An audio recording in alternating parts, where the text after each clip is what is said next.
It's working. Oh shit! It would appear we're live now. Now I've been bamboozled before. Can I like? Where's the video? That's what I'm saying. It doesn't. Oh, it's coming. It's coming. Hold on. It's loading. I think. Audio's off on this one. Good. It needs to be off. Yeah, it says we're live, but I don't know if it's coming through or not. I've been having some issues. Want to see if I can access this on my phone? No, I got it. I got the notification. Yeah, you got this channel blocked. I have it black. Oh, of course. Unskippable ads. Okay, you do it on my own. God, do it on my own thingy. You can't blame anybody but yourself for that, Eric. That's true. Well, hello anyone joining the stream. So we are good. We're good. Okay, cool. How come we can't see on this end? It's probably because we're trying to load the stream, like, really. Hi, Young Wolf. How are you? Someone in here? Oh, there is someone now. Okay, so for people watching this as a video later on. Wait, hold on. First question. Okay. Can you see us? You can't see. I just looked at the stream. Okay, I just want to look at it on my phone. So I am personally not going to be, doing the tier list. Okay, it's gonna be him. It's gonna be him. He's only watched the show. I've read all the books. Don't set yourself up for that. No. Has not read any of the books outside of what I've told him. So we're gonna go through. I'm also gonna put like polls in the chat for what you guys would rate them, just to see comparatively. But of course, I'm not giving my opinion on these tier lists because I don't do that. Someone's already spoiling the tier list in the chat. Oh, it's oh yeah, I forgot. I gotta go to the other thing. My bad. Hold on, let me pull up chat. Ethar? Is it Ethar? Ethar? Hi Ether. I love it when he went 67% goblin mode on everyone. Season 4 top? Maybe. I don't know. What do you mean 67% goblin mode? I'm confused. What do you say? What do you mean Ether 67? See both of you. Oh, he knows there's two people. Oh no. Who wrote the pink letter? Who do you think wrote the pink letter, Luke? Probably the Pink Panther. The Pink Panther? The Pink Panther. I'll give you some context in the show. It's completely different in the show. It's Sansa wrote it and sent it to Rob Stark. We're not. Okay, what is the okay? Tell me, what does the pink letter say, and I can tell you who wrote it. I'm not giving you the whole thing. It's a long letter, man. Okay, so it's a letter. It's the letter right in the show where Ramsay writes it, and it's like to Jon, and he's like, "You better give me back Sansa" and all that stuff. Oh, Ramsay wrote it. Ramsay wrote it. That's what I thought. But see, here's the thing: it's not like it's cut and dry. And Theon wrote it. That's a theory. All right, okay. So Theon or Ramsay wrote it. There you go. I did not know this. Notice that, J-Lord. Season 4 is not S tier. Really, Young Wolf? I feel like that's a very hot take because I think a lot of people would disagree with you on that. But all right, so we'll start with season 1. Let me put this in the poll so you guys can figure out where you're gonna put season 1. Oh, we're starting with season 1. Yeah, it's the first one on the list. Why wouldn't we start with season 1? Didn't know we could mix it up. I'm gonna just because I feel like I know. We'll have C be the lowest option. I didn't even put D and F in there. Well, I can't. I can only do 4. I can't do the whole list. What do you want me to do? Do an alternative like poll service where I send you a link to it? Yeah. All right. $1 to enter. Okay. $1 to enter the poll. So, for anyone that needs a refresher, the one I feel like you should need the least amount of refreshing on. But season 1, we've got our Ned plot. So Ned becomes Hand of the King because Jon Arryn dies. Yada yada. He takes some of his family south. Jaime and Cersei push, Bran out of a tower. You've got some incest going on. You got Daenerys, hooking up with Khal Drogo, getting a Dothraki army with, Viserys. Yeah, and eventually Viserys ends up dying. Spoiler alert, I guess. Khal Drogo ends up dying. Everyone that comes near Daenerys dies. Yeah, so that's the Daenerys plot. I mean, she has some dragons at the end of it. Ned dies. Arya's on the run. Sansa's a hostage. Jon goes to the wall, and he kind of has some doubts. His vows are tested. He kind of debates leaving the wall because his father's in prison and dies. So yeah, he was gonna help Robb's cause, and he gets pulled back by the Night's Watchman, and he ends up going north with the rest of the Watch. So that's the very summed up, very quick version of season 1. So Luke, I'll let you figure out where you're going to put season 1. So I'm going to rate all these seasons without any hindsight, motivating me. I'm going to rate it as if we just got done watching it. As if I just got done watching it, so it's not, I'm not going to be like, it was all for nothing in the next season. Okay. So when we got done watching season 1, I would probably put that, because I was super stoked into it. I'll put that A tier. A tier? Yeah. All right, you can also do this if you want. All right, A tier. All right, I think that's a solid. That's probably where I would put it. So I like that. Because I feel like it's much more fair to rate it like as if we just. Oh no, yeah. you should. Yeah. Well, okay. Well, let me say okay. this though. Let me say this though. If I were to rate it as if comparing everything together, put a B tier. That's all I'd say. Okay, so wait, with everything else, wait, what do you mean? Okay, so I'm putting it in A tier as if just the season by itself. Okay. Like I just got done watching it. But now, with hindsight, if I were to take in the whole big picture, ranking, choosing everything that I liked, everything I didn't like, thinking back on stuff, I would probably bring it down the B tier. But I want to do it just so it's straight up. I'm curious. What are some of the things that like you would say you would maybe put it in B tier?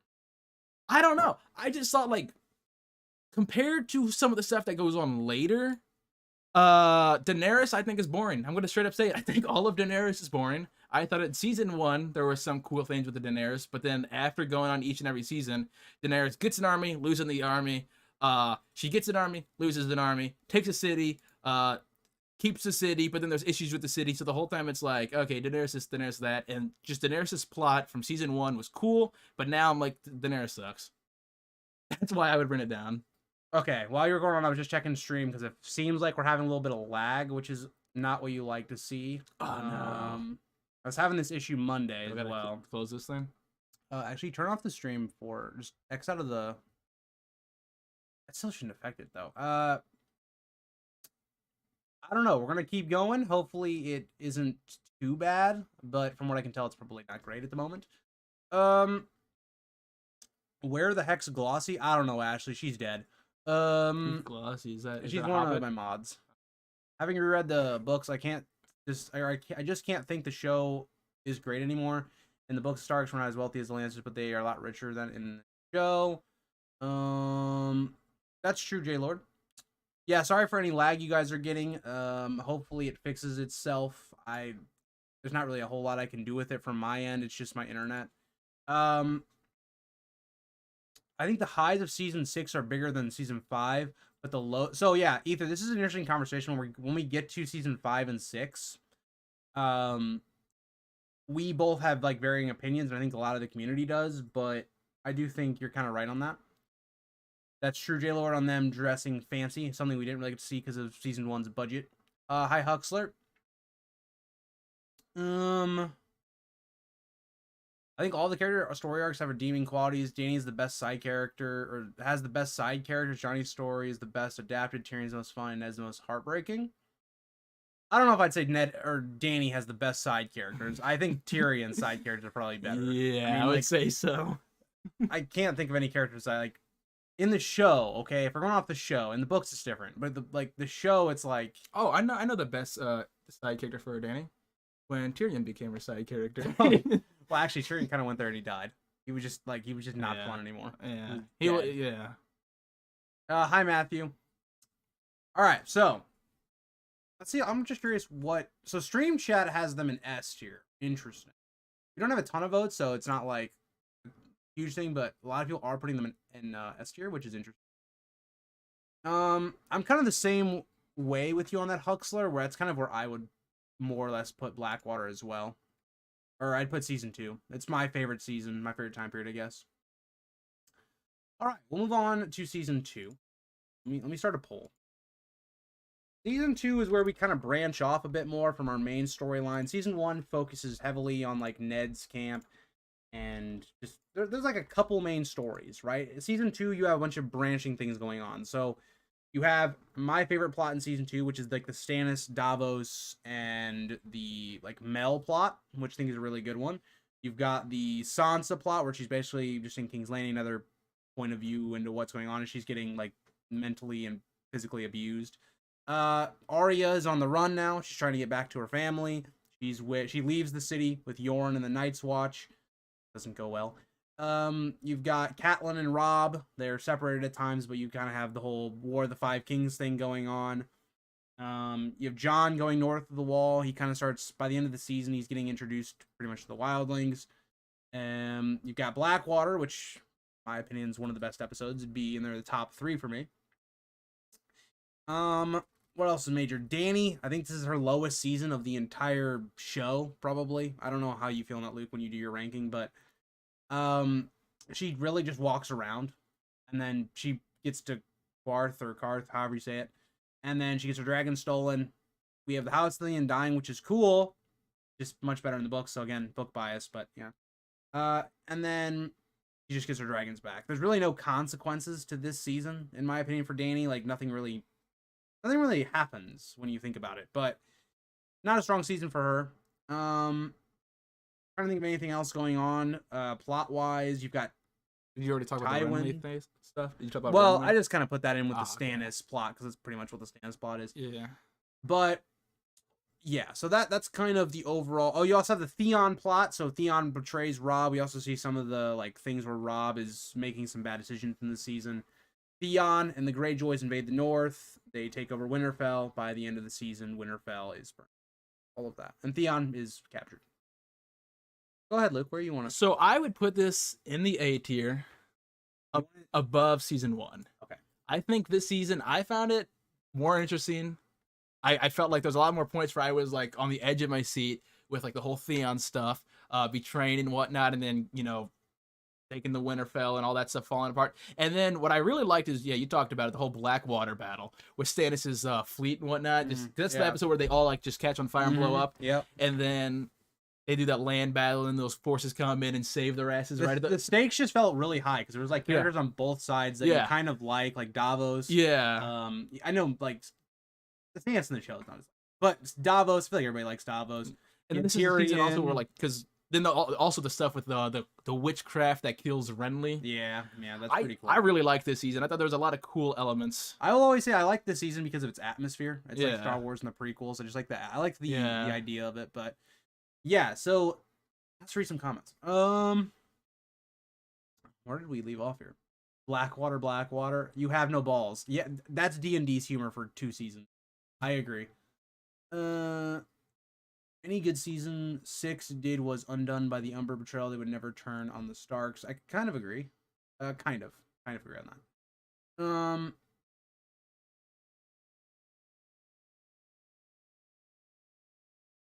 Love Arya and Tywin. Oh, that's another great part of the season is Arya and Tywin scenes together. I think they're really good together. Oh, yeah, because something that was actually a major change from the books that was actually way better in the show. I loved that. This is when we start meeting Hot Pie and whatnot in this season, right? Mm-hmm. Yeah. Even a reason why. He was in the, oh, yeah. I specifically had to put in the thumbnail Hot Pie and Sam. Best characters in all of Game of Thrones is Sam and Hot Pie. Of course, season 2 is your favorite season. It's Stannis. Well, yeah, it's Stannis like building up his army, building up his power throughout the entire season. So for both the books and the shows, I think Jon and Dany have weaker story arcs that allow them to have fantastic ones. Yeah, I agree, Ether. Jon's story arc is not like at its height, like because season 1's kind of like him growing into his role and committing fully to the Night's Watch, and then season 2 is kind of like that bridge season to where like. You get to the Wildling conflict in season 3, and then it gets elevated. I think it really sets the stage for season 4. So it's like a really good bridge there. Yeah. Dany's almost feels unnecessary. She's unnecessary. Like we go to season 2 where she's kind of wandering to where she still doesn't gain any power by the end of season 2. She's just in a new area, and she now has to come up with how to gain more power, which is, tricking into getting the Unsullied and all of that. Very cool, Dany. Very cool. Hot made it out, not the true her, but the true survivor. Well, Hot Pie was the goat. Hot Pie's the best character. Season 2 made Stannis' defeat at Bavor a little less frustrating. That's true. But that is true, J-Lord, that the North is much richer than the show kind of gave off. Yes, I would put that. Did the show like make them seem poor compared to the books? Yeah, like they're much more like they're much more like, how would I put this? Like rich. Like they're much more like nicely dressed, and I think the show wanted to tone down like that aspect of it and like ground it, make it a little bit more gritty. But yeah, they were definitely Hot Pie is a true hero.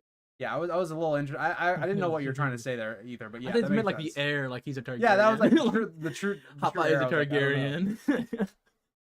Like, season 2 and season 3 were bridge season for Jon. I didn't like Jon until end of season 3. So interesting, Matthew. Like personally, I like Jon like from the beginning. I thought he was like a very interesting character.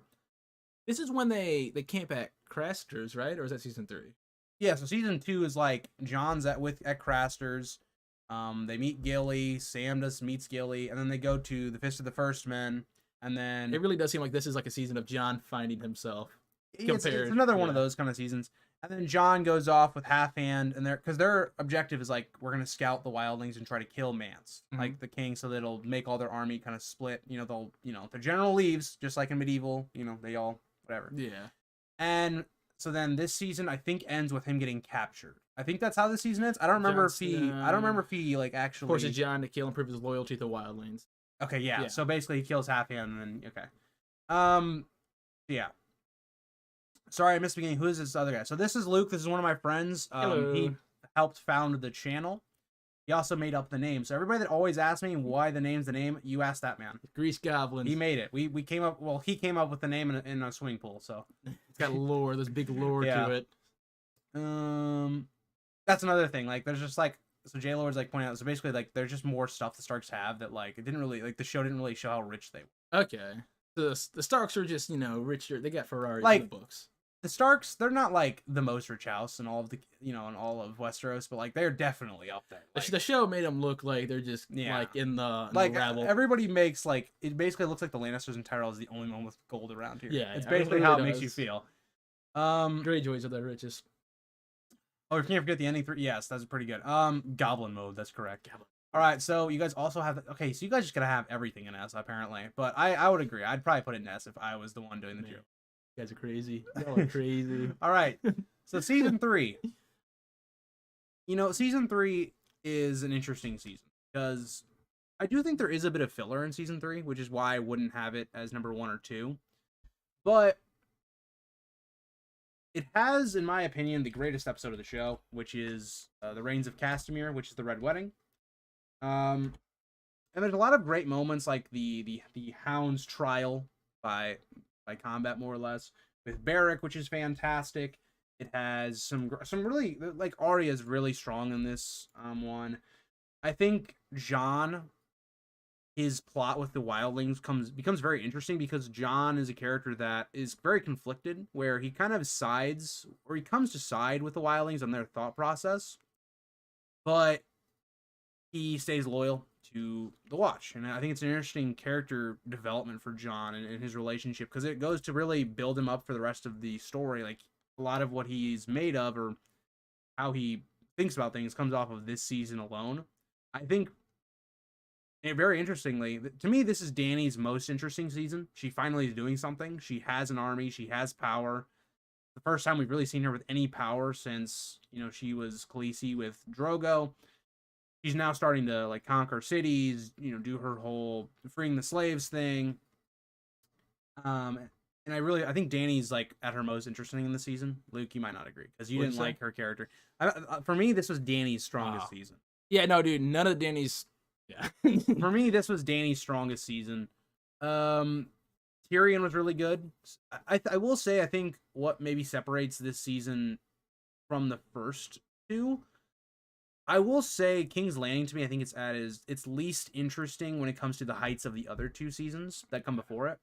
Because a lot of season 3 is like Tywin being back in control and trying to outduel Olenna and kind of the Tyrell Lannister alliance, and there's some underlying things going on there, but it doesn't really have the heights of season 4, 2, or 1 when it comes to King's Landing. Sansa, again, still kind of, she's really like in the same kind of loop as season 2.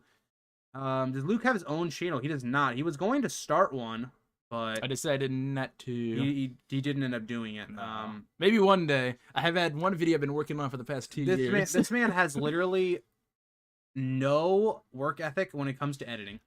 Recording, we'll do recording, but like editing, just none. No, not at all. I've had Sea of Thieves like footage in my drive for so long. I've been telling people to make a video out of it. Yeah, we have 2 years now. I have 10 different like 20-minute clips of Among Us stuff that we were gonna do, but it just never happened. Yeah. Why do we book nerds always wear glasses? I don't know, man. So we can read the book better. That's true. 100%. Maybe it's because we read too many books, our eyes get bad. Yeah. Then we need the glasses to help. They call you 4 eyes with glasses. You got 4 eyes to read 4 books. That's true. Yes, sir. Yes, sir.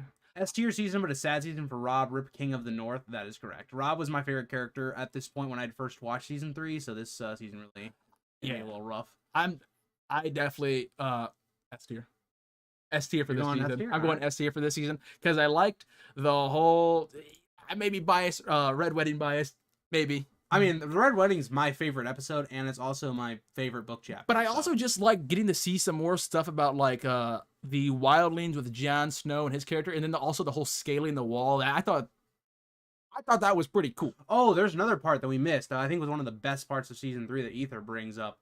Is everything with Jamie in this season? I think is really good. Yeah, because he gets his hand chopped. This off reminded me of it, and, but when they had that bridge battle where Brienne and Jamie are having that bridge battle, and then get his hand chopped off. This is the first 2 seasons. I hated Jamie because I was like, oh, he's such a bad guy. But this season and on, Jamie became one of my Sam and Hot and then Jamie, of course. There's this is a masterclass of writing when it comes to making a character like most hated to like someone we actually like sympathize for. I think it was because I'm a big Star Wars fan. I watched all the Star Wars. I've read almost most of the Star Wars comic books. I'm a big, just nerd fan of a lot of stuff in general. I think Jamie has the best character arc out of any character I've ever seen.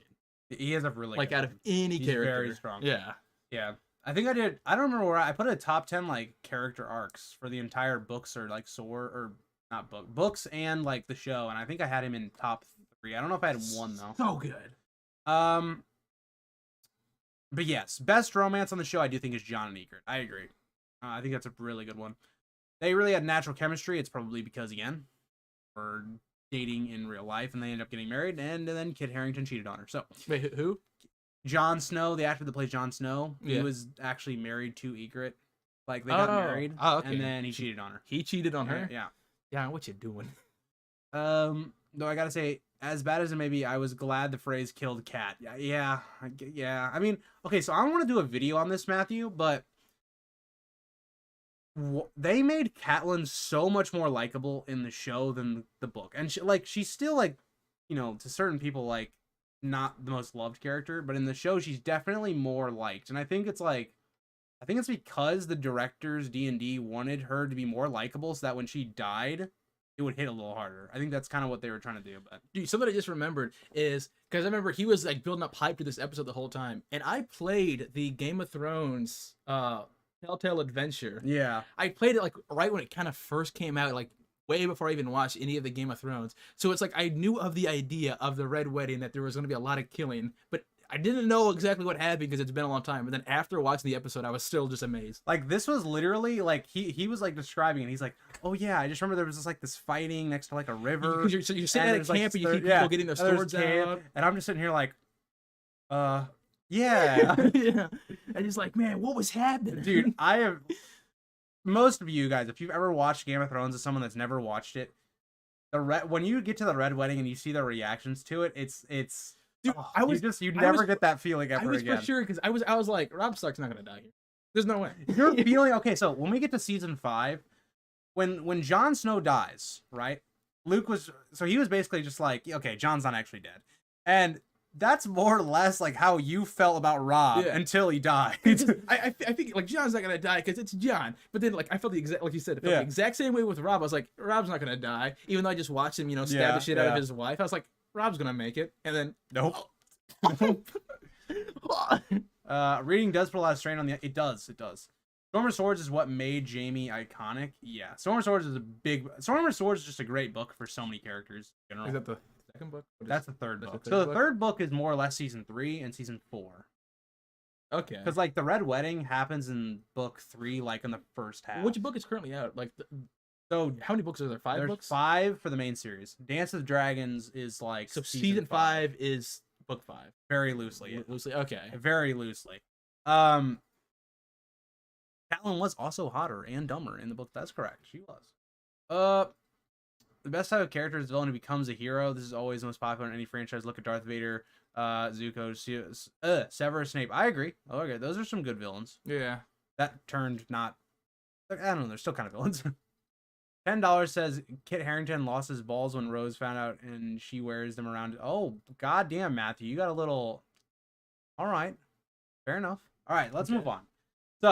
So far, all 3 seasons have been put in S by chat. Okay, wait, hold on. Before we begin, I just want to confirm. Yeah, yeah. And yeah. also the This is attack on the wall. Yeah, yeah. Okay, This is yeah, the yeah, big that's what I season. thought. That's This what is I the thought. big season that you like. That's what I thought. Okay, so season 4. I will explain this season by saying it's the season of payoffs. Like the first 3 seasons have been building to this season. It's a season where so much shit happens. You've got Joffrey dying, Tyrion being accused of it, the trial by combat, Tywin dying.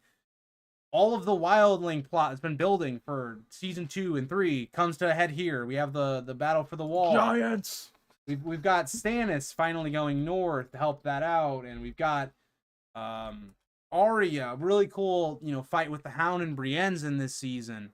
Sansa finally escapes King's Landing, kind of completing her King's Landing arc. Dany's not as good in this season, but is this the introduction of Podrick, or is that last season? Podrick was season 2. Was he season 2? Okay. I think he should have been season 2. 2. And then we've got, Dany, like, she kind of just continues, like, her conquering stuff, and eventually she gets to Meereen. It's still solid. I think it's not as bad as season 2, but it's definitely not a highlight of the season. I don't remember what other plot lines you got on this one. So you have the Greyjoy plot line. Oh, we didn't even talk about last season, season 3. You've got, like, the introduction of Ramsay as a villain. Ramsay really kind of takes center stage as, like, your major villain after Joffrey's death and Tywin's death specifically. So you have that really good, like, Joffrey's been your villain for the first half, and then Ramsay's kind of your second half villain. And we see kind of how Roose is trying to, I guess, take hold of the North. Is this a season when Dany flies? No, she flies with, like, Drogon in the next season, in season 5. Okay. The night gathers and my watch begins. Yep. That is so that quote that you did, Ether. That's what I wanted my, I think, member one to be. I can never get my alerts to work right on stream. For some reason, like, I have to keep them open. I think I'm gonna transition to starting to do Streamlabs, OBS or whatever, because OBS has been having some problems with streaming lately. But hopefully the alerts will work then. But I was gonna have that quote where, like, John and Sam are doing that little quote where they're doing their vows as, like, the member alert. Oh, and then this is with the Hound versus Brienne. Did you talk about that? Yeah. I mentioned it, but yeah. So in my opinion, this is S tier all the way. This is. I really liked season 3, but I think this season is better. I would put this above season 3, just because I fucking loved watching Joffrey die. Okay. Joffrey is, I think, one of the best. Like how Jaime had one of the best character arcs. Mm-hmm. I think Joffrey, out of any sort of media, anything ever, is one of my most favorite villains, just because he's such a good villain that I love to hate. So watching him die is such a great payoff, which then leads into a great set of events of then Tyrion. Let me cut you off there before you go any further. Not only, does he die and that's satisfying, but the way he dies. Yeah, exactly. Like, he doesn't get off easy. He gets a real, like, awful death. Like, he's choking, he can't breathe, he's turning purple, dying in his mom's arms when she can't do anything. Perfect. It's a perfect conclusion to that. And it's like, okay, you know what? You had us in the first half of the Red Wedding, but you gave us the Purple Wedding? Fair enough. Oh, dude, it's so good. Because, like I said, Joffrey is such a good character that I love to hate. And for, like, a lot of other media, as you said, like, a lot of those villains, they either get away, or it's like, we can't kill them because we have to be above them and be better, or you can't win a war by killing things you hate, whatever Rose Kiko from Star Wars said. But then watching Joffrey, like, on the floor, best thing of all time. And then you double down the season with the Wildlings attacking the wall, right? That's this season. And then the Giants. Episode 9. Oh my god! And then seeing the Giants, and then whenever, like, they're in such a tense moment is whenever you see, like, one of John's friends and, like, 4 other crows go down into the tunnel, and they're just watching the giant run towards him and smacking him to the gate. Like, I just, like, I mean, okay, put it this way. Look at the lineup you have here. Okay, you're ending, like, 5 episodes of this season. Not talking about the end. The ending of 5 is, like, Tyrion's trial, all right, and then you get, like, his trial by combat. Right? Yeah. And then you go to an entire battle scene, more or less, with Jon, which is one of the better episodes of the entire series. And then you got the conclusion where Tyrion kills his dad and his lover. Fire. Like, it has some fantastic stuff. Oberyn was awesome. Also, one of the best like one season characters out there. He was very good in this season. Do Eric and Luke have any major disagreement in terms of opinions about characters, arcs, books, and seasons? Oh yeah, there will be. Hugo, don't worry. We're not there yet. We're still in like the good seasons, more or less.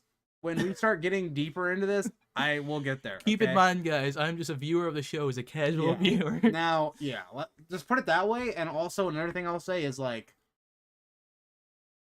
I don't want to get too much into it, but yeah. Also, we do have major disagreements outside of like just this. No, like we're a hive mind. We have all the same ideas. I think Luke, like Luke, you really like Dune. I'm like really like. You see more fantasy. I'm more sci-fi. Yeah, I feel like that's definitely how it is. Because you're big into Lord of the Rings. Yeah, and I'm big into like the Dune and Star Wars side of things. Yeah. Like okay, that's the thing. I like Star Wars, but I don't like it enough to like. Yeah, that's how I am with Lord of the Rings, where it's like, okay. The Mountain of the Viper, yes, fantastic. The season was good because nobody thought the show was going to be good after Rob's death, and until he proved everyone wrong. I actually fragged on their asses. Yeah. I wish Tyrion had been more badass when killing his lover and father. That scene was so... Yeah, dude. I will say, flush his father down the toilet. Comparatively to the books, there are some things season 4 omitted that hurts the later seasons. And Luke, I've kind of talked about you when we were watching these seasons.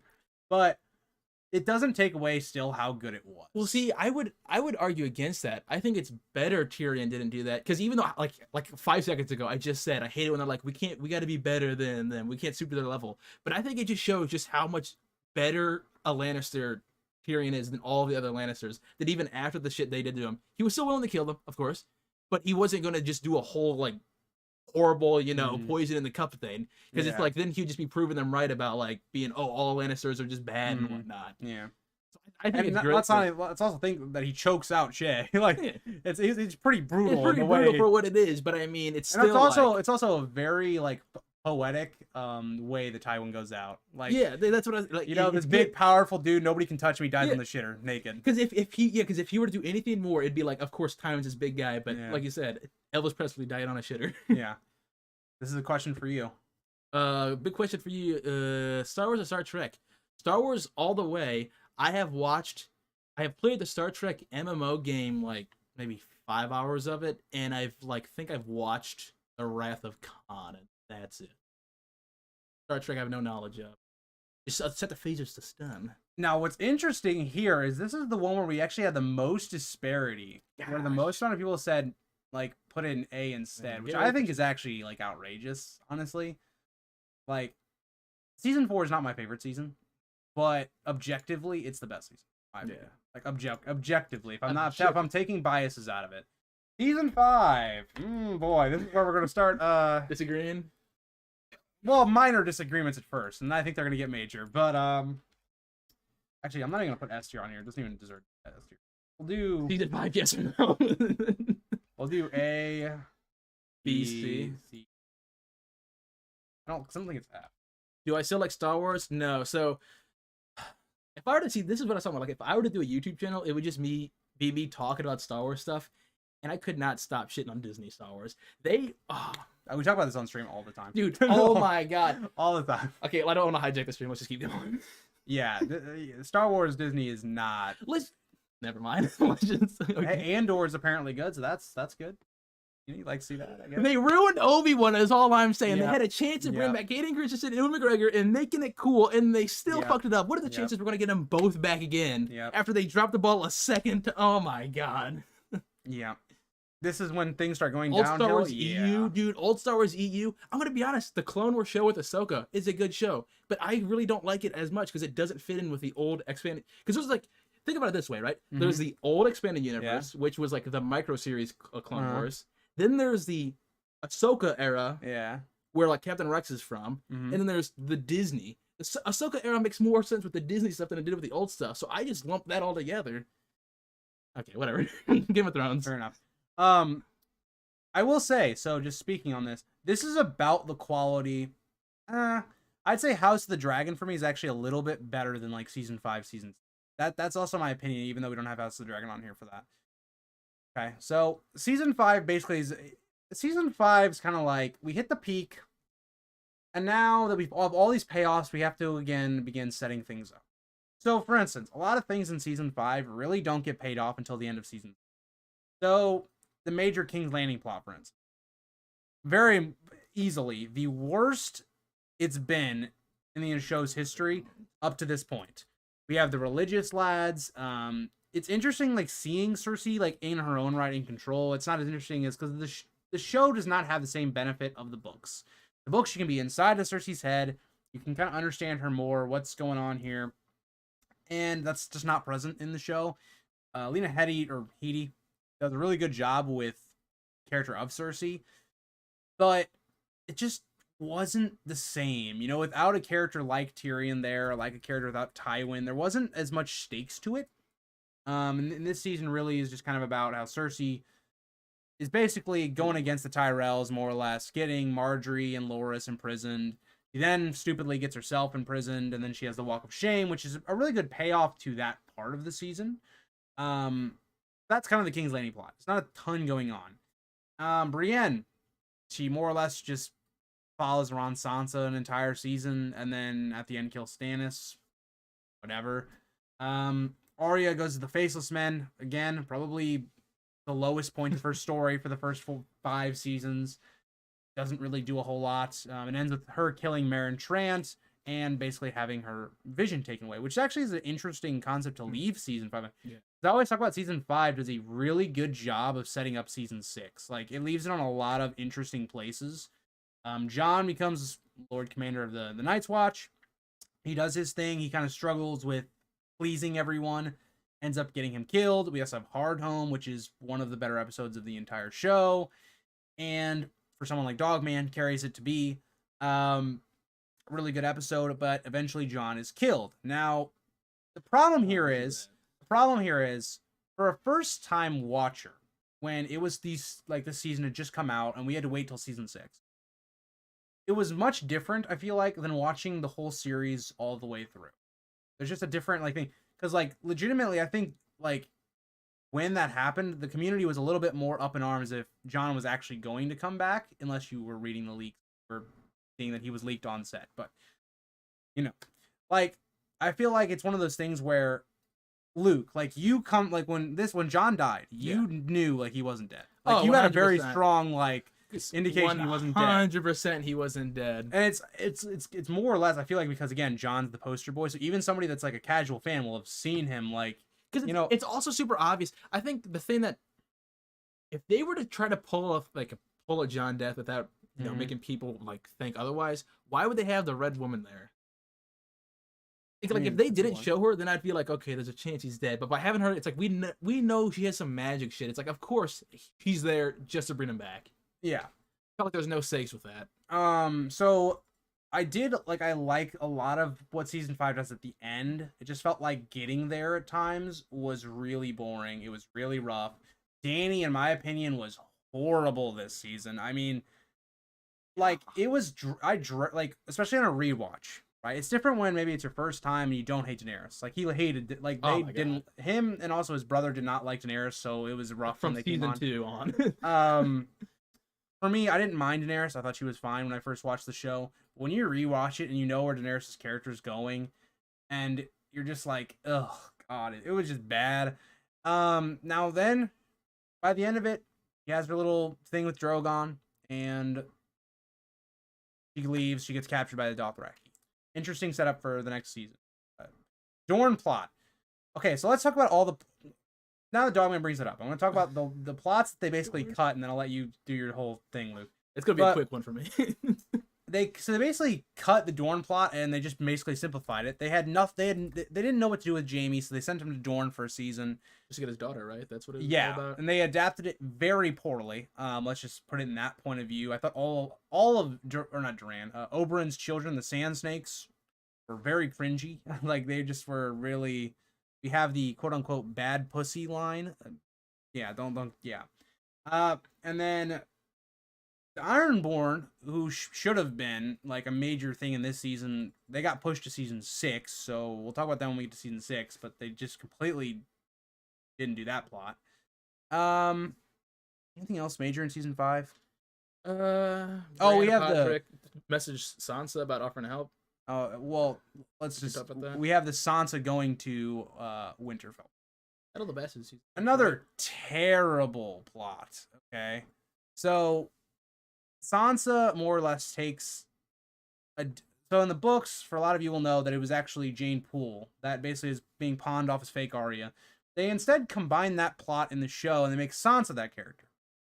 Now, this doesn't make any sense because why would Littlefinger do that? Like it just doesn't really make any sense, especially when you look back on the show and like you look at like Littlefinger's motivations. But I'm putting this season in D. okay, D ranking because everything you said about Daenerys, yeah, I hate Daenerys's story from season 2 onward. I never liked her story, so every time it was a Daenerys scene, that was okay. I'm on my phone kind of scene. I was still watching it, you know, I was still looking up and keeping track of the plot, but I was like, I literally do not care about anything she's doing here because time and time again, it feels like Daenerys gets something, then she loses it, but she's gonna get it again, and then she loses it. So anything that happens here, I'm just like, doesn't matter if she loses, whatever. She's just gonna get it all back. This is my other thing with Daenerys. Daenerys is a character I like in the books anyway. The show I'm a little bit she has a really low stakes to her character because we know that there's no way she's going to die or any of these things before she comes to Westeros. It wouldn't make sense to it wouldn't make sense to introduce her character. So just because of that, it makes her character not like characters like Tyrion, where who knows what's going to happen with him in season 4? He's in prison. He could die here.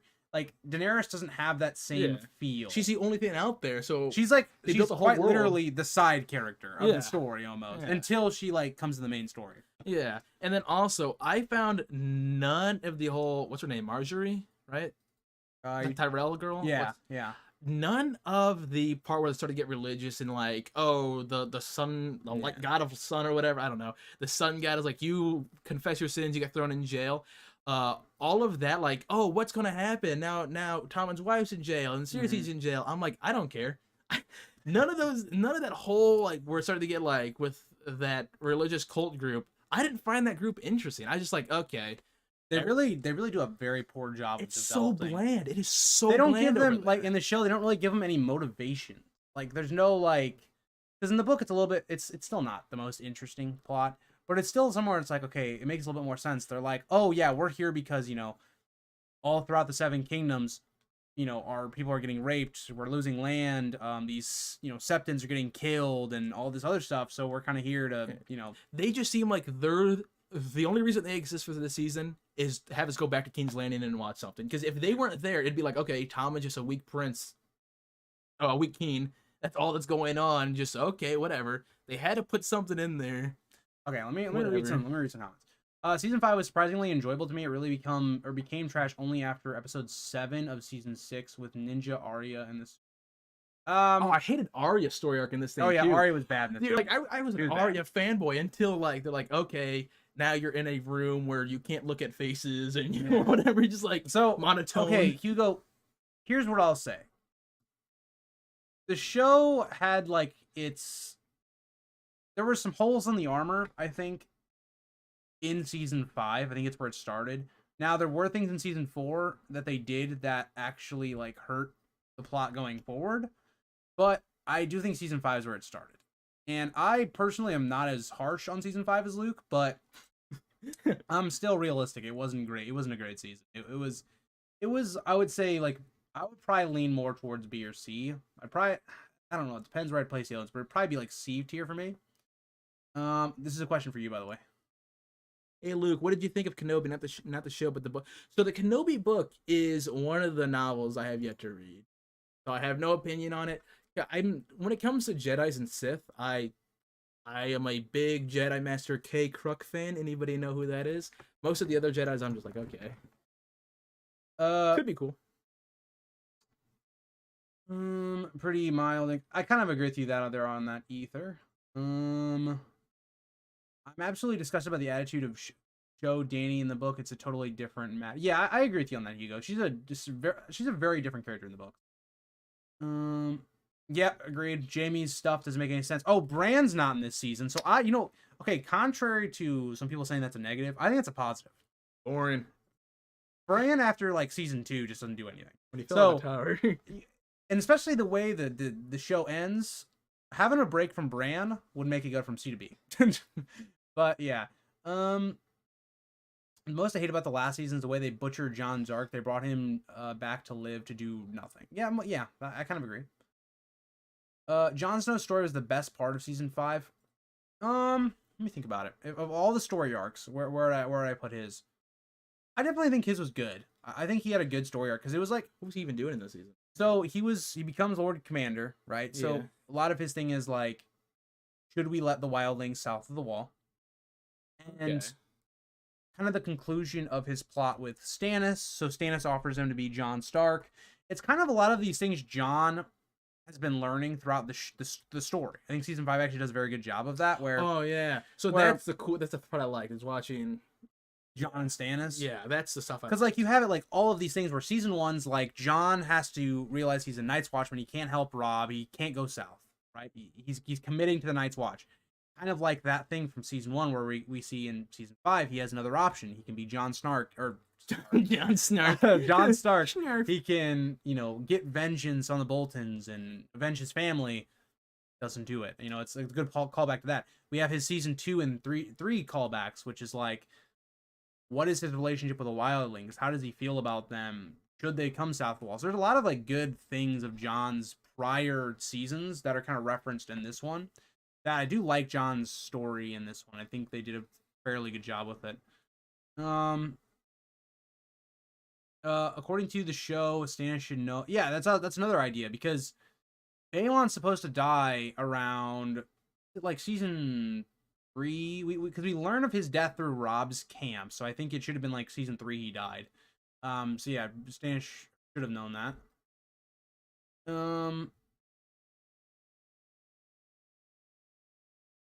I agree, Matthew. I wish they wouldn't have cut those things. Even before season 2, Bran never did anything. His role in story is to be pushed from a tower. That's true. A lot of Bran's main thing is he's kind of supposed to be this idea that Catelyn's kind of investigating what happened, and that leads her to the lake.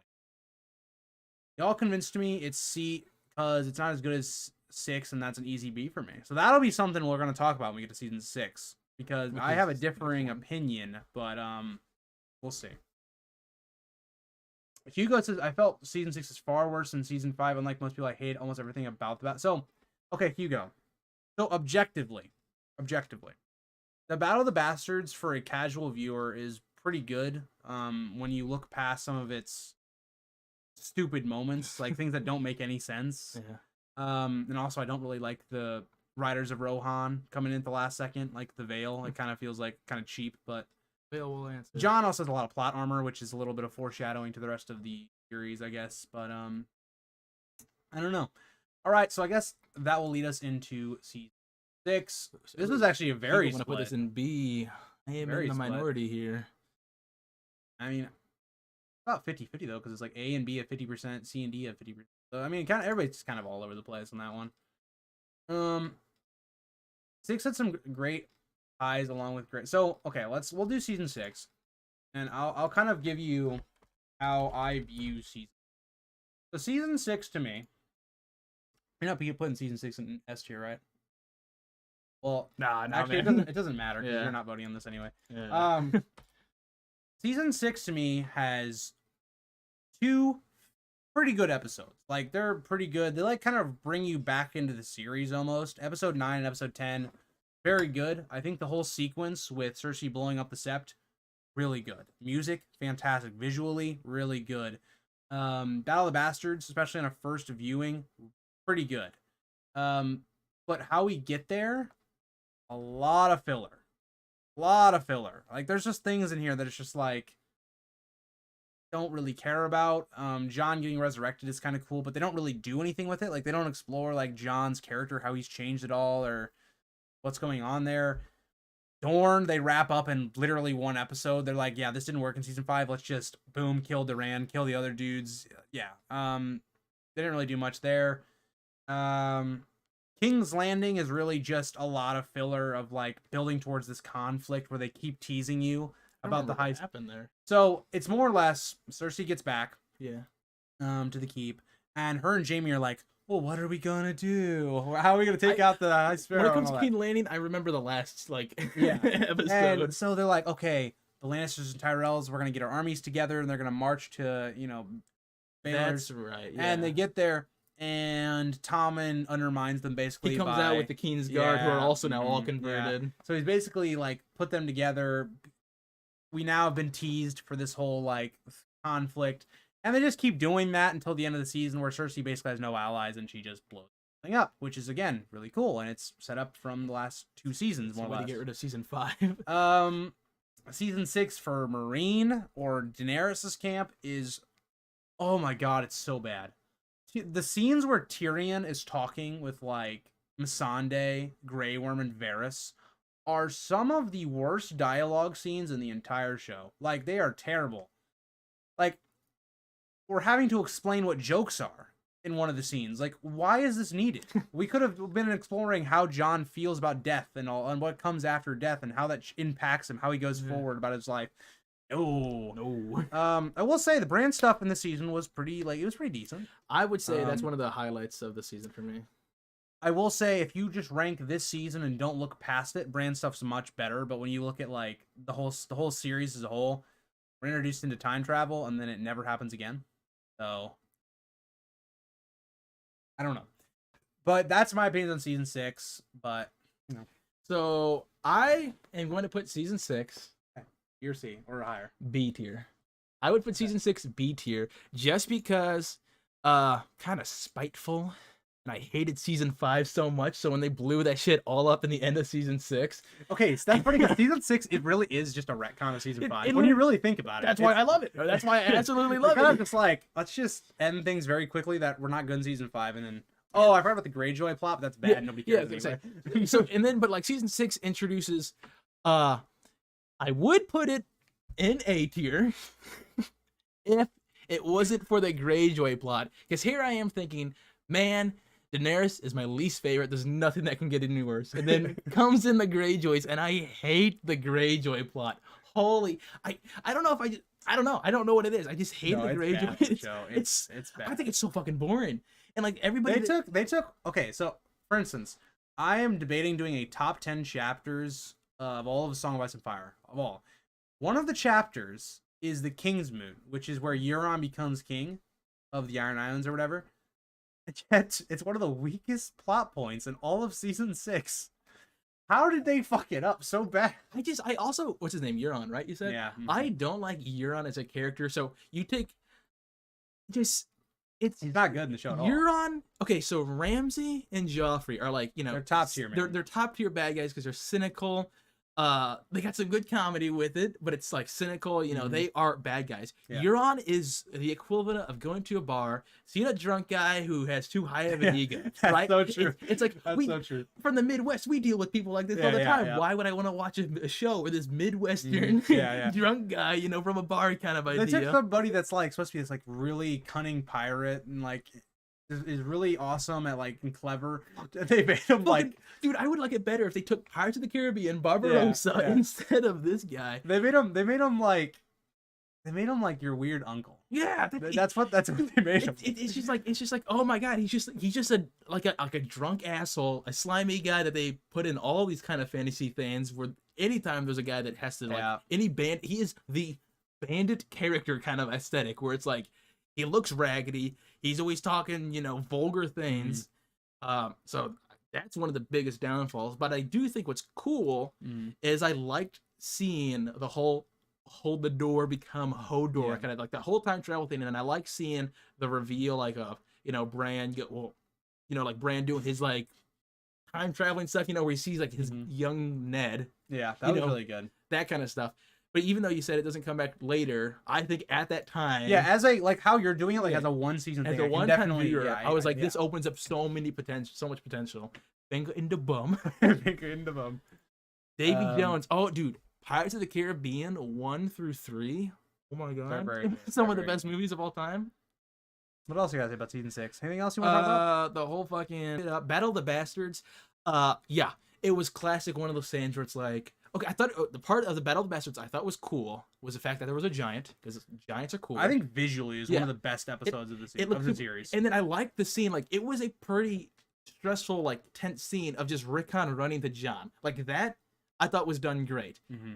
And then the moment he dies, I was like, of course they're gonna do it. Everybody charges, and everybody charges, and it's like now they're all surrounded in a circle, and we know Jon's gonna have to survive. So it's like, okay, how are they gonna do it? Wait a second, we've been talking about getting the veil, Littlefinger and his army the past like couple episodes. Who do you think is gonna come out of here? Rohan answers. Rohan responds. He comes flying down, and then they kill Ramsay, and that was pretty cool. I will say, Hugo, I think for me, I think there are some good scenes in season 7, and even I know in season 8, but I do think season 6 is the last time, like, for me, when I was watching the show, season 6 the last time where I felt like actual, like, really cool, badass, like, emotion towards the series. It's like a World Cup you just watched. Oh, that's another thing. Okay, so I wanted to talk about, I forgot about this. The Tower of Joy stuff, that entire plot line that had been strung along the entire season, so good. I really love the way, like, the Arthur Dane dual swords thing was super cool. It might not have been book accurate, but it was cool as hell to see. Also, when they do, somebody on YouTube did a lightsaber thing over it, so it's like all of them with lightsabers. Yeah, I now know what you're talking about. Yeah, that was cool. But I think one of the greatest moments in the show, and I think even for book readers, because it's like this big nod to the book readers, is when Jon gets made King of the North, but it's not yet. It's like when they do the transition of baby Jon into like full grown Jon. One of those cool things where it's like people that have been reading the books. I was not one of those people when I had only read the books like one time up to this point when this happened. But like for people that have read the books and have been waiting for who Jon's parentage are, that was a really cool moment. I didn't even say the fucking music of this season. Oh, the music was very good in this season. Some of the music was very good. Absolutely. Like that, the moment I'm talking about, I have that song for when like they reveal, Rhaegar and Lyanna. I have that on my movie playlist. I also have I forget what it's called. It's like your brother knows the name of the song, but it's like two colors or two songs. I don't know. It's the song that's playing. It's like 10 minutes, like 10, 13 minutes. The Tommen thing, right? Yeah, when everybody gets blown up. Yeah. One of the best things also was like literally watching the one guy trying to crawl to blow out the candle the whole time. They did that really well. That whole sequence is very good. And they were like, "Oh, where's Cersei?" And then it goes to Cersei, and she's just standing there watching like the tower, or like the dome or whatever. So but yeah. I've never been more hyped for television than the first time I watched episodes 9 and 10 of season 6. Was an event that it was one of the bigger. It was.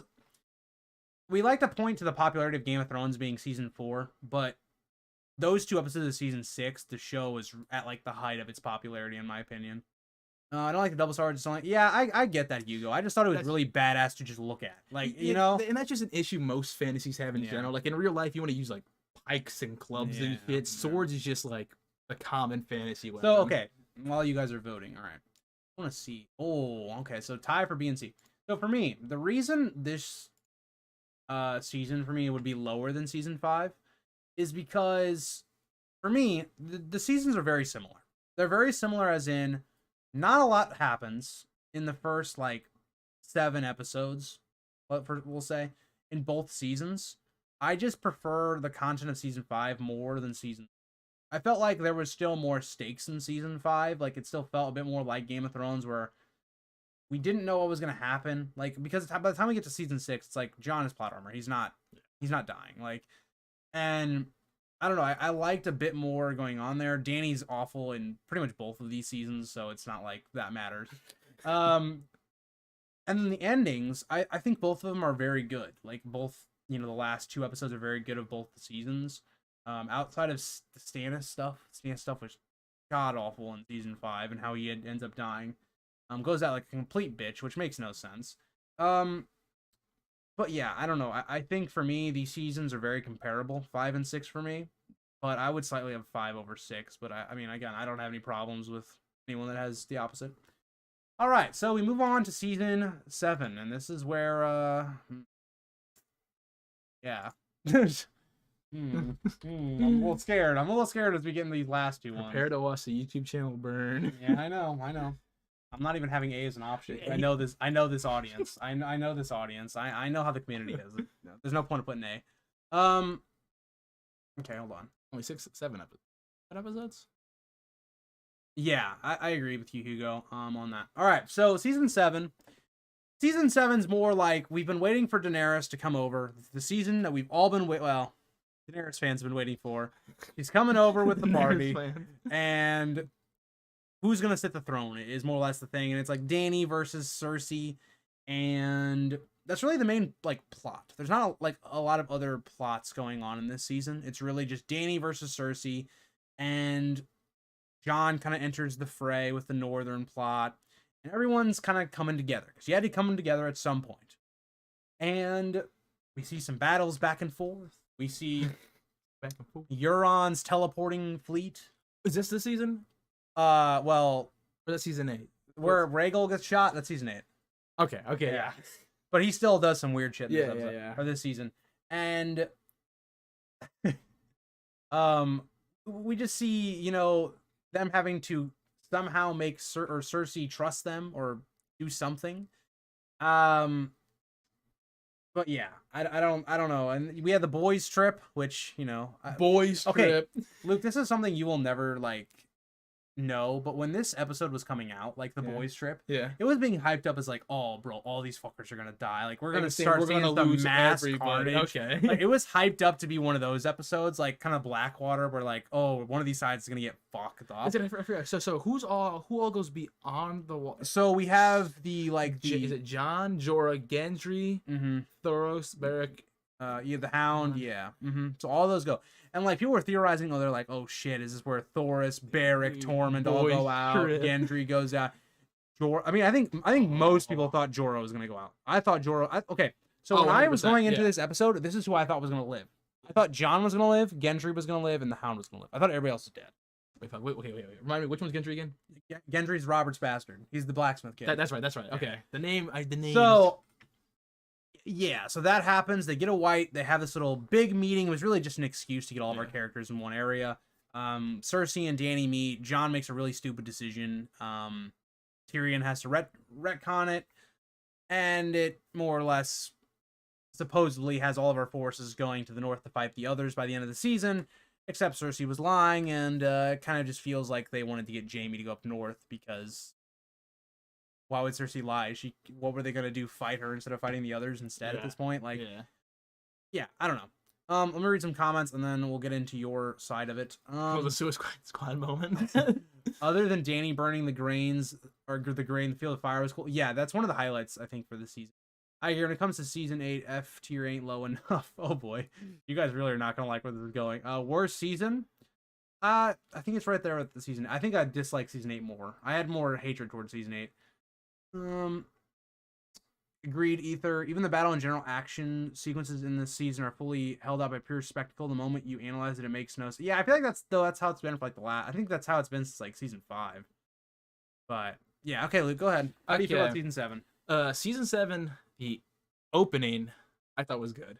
I thought that killing the water fray. So I was like, okay, I actually forgot that was in season 7. Yeah. But that was pretty cool. Yeah, that was pretty cool. In my head, I was like, are we going to be going back to the season 3 aesthetic, the season 3 and 4-ish vibes? Yeah. I was like, this could be kind of cool. And then a lot of it was Daenerys stuff, which I'm just remembering. Again, Daenerys is boring. Get that in the chat. Daenerys is boring. And what I did like about this though is, I'm a sucker for heartfelt moments. So whenever Arya and Sansa came back together, I was like, finally, we're getting some of the Starks back together for once. I feel like that's a sentiment of how most people were, though, when they watched it. It's really cool to see that. Also, Littlefinger, he's been very sneaky this season, and I'm glad they fucking fragged his ass, with that whole... Yeah, but the way he went out was so bad. It was so shit. I liked the way he went out. Oh, you're going to get the whole chat against me. No, dude, okay, I will die on this hill, chat. I will die on this hill that I like the idea that they were baiting him because he thinks he's the mastermind of baiting other people, that they baited him into being the victim. Luke, I think it's great. This is my whole point, though. He literally early on in the season goes, you gotta know what could happen and all these things. And He literally knows that Bran is weird in the head and can see shit. Like, why is he staying there? I don't care. I don't care. Bran literally calls him out on his bullshit when he gives him the dagger. Like, it makes no sense. I just think it's because I get what you're saying. Because he is such a cocky piece of shit that he feels like nothing can happen to him because he is a master manipulator. What we start calling, we call him like he looks like Doctor Strange plus like a youth advisor or something like that, like Doctor Strange magic. That he was like, I am such a cocky guy that of course I could turn these people on each other. I've turned everybody on each other. I enjoy little fingers of mine.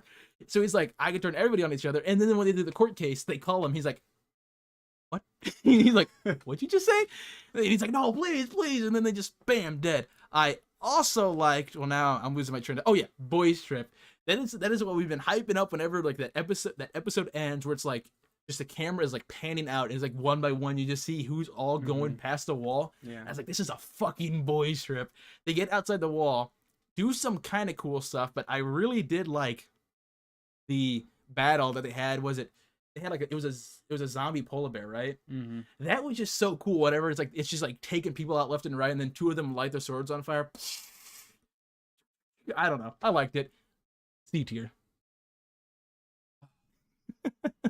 Oh, season 5, you've been done dirty. Season 5 has been done. Season 5 done dirty because it's dirty season. Okay. I don't know what I just did. What's going on here? Oh, 22% of people. So that's about 2 or 3 people agreed with you. The 22%, me and the 22%.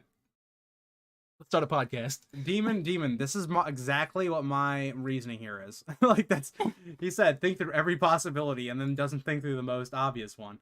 Okay, so my thing was, obviously Sansa and Arya aren't going to kill each other. It's just not going to happen. It's not going to happen. Obviously. Well, but Arya was getting kind of messed in the head by the faceless people. Okay. Obviously, she's not going to. Yeah. She's not. Like, it's just not going to happen. Just the same way Jon's not going to die. Like, the battle, it's just not happening. In that case, then, they could have done it in a better, like, get him caught up in a different lie. This is also true. Yeah. So this is the other thing. The boys' trip, in my opinion, was done for 2 different things. One, it needed a reason for the others to get through the wall. Okay.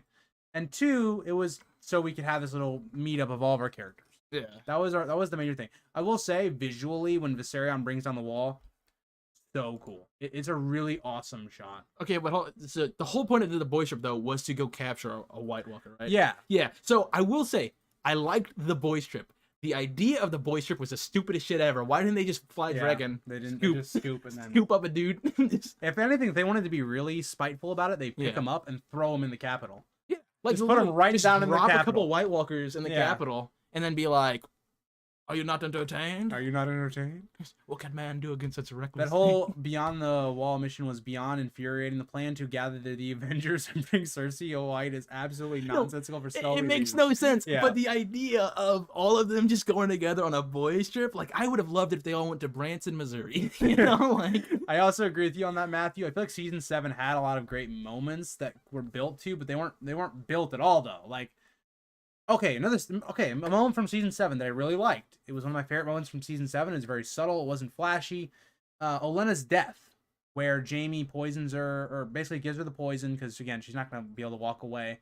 And Olenna basically confesses to killing Joffrey. That was probably my favorite part of the season.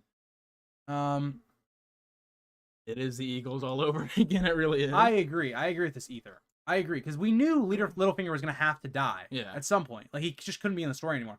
But I just don't like the way they executed it, like kind of how you used it. Yeah, I agree with this as well. This is a product more of them, like, condensing the season away, having seven episodes. But that leaves us with season 8. I don't like that Luke just pulled his sleeves up, because might as well put an S tier in the option there, just in case. Boy, I might as well just put. Okay, don't put an F tier, because we know they're all gonna put it in F. See what happens. No, I'm doing B, C, D, F tier. I'm doing normal. Okay. If anybody puts it in F tier, I know that's a lot.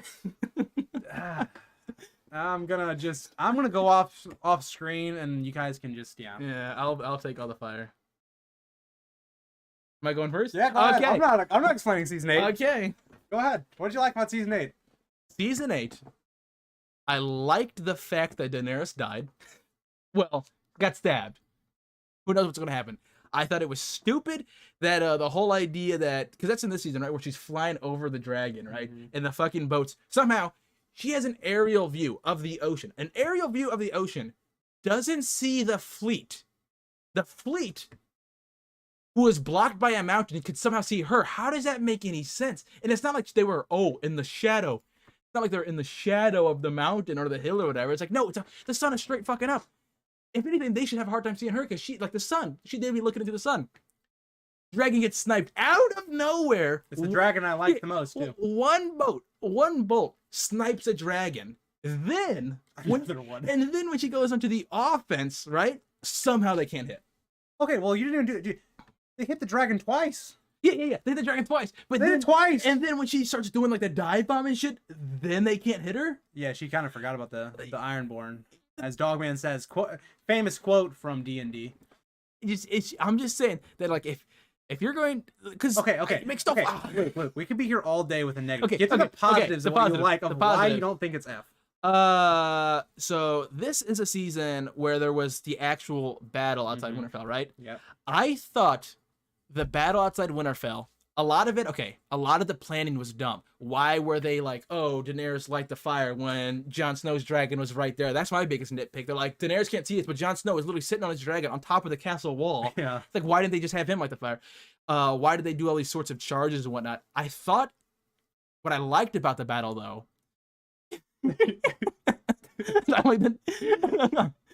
I did think what was cool was when you're watching the wildlings, being smug bastards, they don't know nothing. They just caveman brain on a horse.